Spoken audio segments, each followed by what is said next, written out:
ভারী বর্ষণের কারণে বিপর্যস্ত হয়ে পড়েছে নেপাল। দেশটির আবহাওয়া বিভাগ বলছে নেপালের প্রধান প্রধান নদীর পানির স্তর ইতোমধ্যে বাড়তে শুরু করেছে। কোনো কোনো অঞ্চলে সতর্ক মাত্রাও ছাড়িয়ে যায়।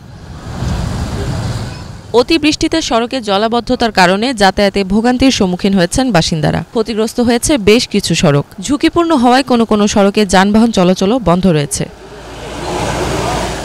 ভারী বৃষ্টিপাতে ডুবে যাচ্ছে নেপালের রাজধানী কাঠমান্ডু। শনিবার থেকে কাঠমান্ডুতে দুর্যোগপূর্ণ আবহাওয়া থাকার কারণে জনজীবন ব্যাহত হয়ে পড়ে। আবাসিক শহর এবং ভবনগুলোতে পানি ঢুকে পড়ায় আটকা পড়েছেন অনেক বাসিন্দা। তলিয়ে গেছে শহরের বেশ কিছু রাস্তাঘাট।